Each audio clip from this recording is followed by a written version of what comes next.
Hello and welcome to the City Council update for May. I'm Wally Weisopel, City Manager, and the City Council met on May 8th and again on the 22nd at our conference meeting where they discussed items and became more knowledgeable on issues, had a chance to ask questions, but didn't make any decisions.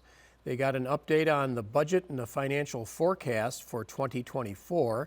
Yes, the City Council begins its budget process in May on the previous year for next year. The City Council heard a proposal for a moratorium on cannabinoid products. Now, this is as a result of the state legislature legalizing recreational marijuana, and so the City Council wanted to get an update on what they might have to do with that new law change. The City Council also heard about the proposal for Lock Lake. This is the lake just off of East River Road, and the Rice Creek Watershed District, in their intent to no longer dredge the full lake, but only a portion of it. So the City Council is looking into taking action in that regard. Then in that same area, the Mississippi River Critical Corridor area, this is something that the DNR, the State Department of Natural Resources, has control over, and they're asking all cities within the Mississippi River to adopt certain regulations with regard to the natural areas by that river. So the City Council got an update on what that will include, and then in June, the City Council will see that ordinance come before them. The City Council also got an update from our City Clerk, Melissa Moore, on the recodification process, and then also heard an update from our Fire Marshal, James Lang, about food trucks and the safety that is necessary for those trucks. And then the City Council also got a financial update that they always do every quarter.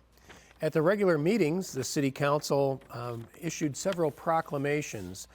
So they proclaimed that May is Public Works Month and also Police Officer Memorial Month.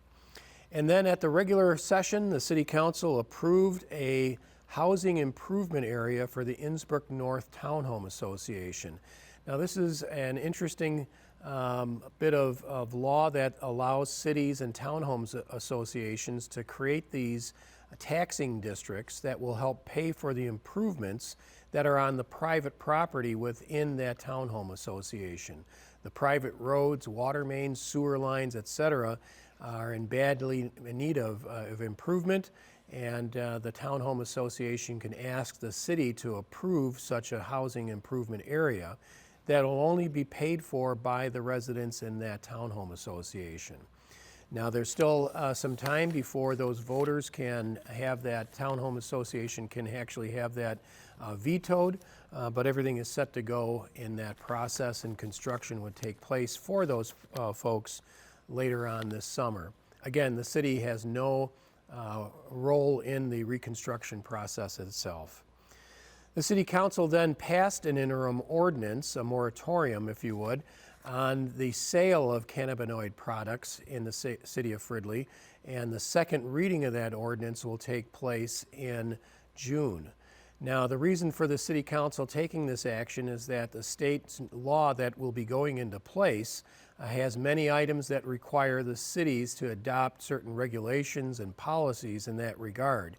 The city won't be licensing these stores, but we do have a role in their location and the number within the community, and the City Council needs time to study those things before we allow them to open up. And then the city approved the increase in the not-to-exceed amount for the multifamily housing project at the former Moon Plaza location. So in this case, the developer is asking for the city's consent for them to receive more bonding money.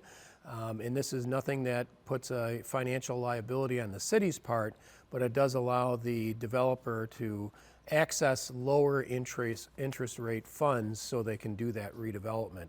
Again, there's no cost or risk to the city taxpayers. And then the City Council approved a budget reappropriation for 2022. So as the city goes through its auditing process, which we're currently concluding right now on the 2022 budget, there's oftentimes some entries that need to be approved within the budget. It's a requirement of the city charter and the city code. and that's what the City Council took action on at that meeting. That's the update for May. Thanks for tuning in. I'm Wally Weisopel, City Manager. Thanks for watching.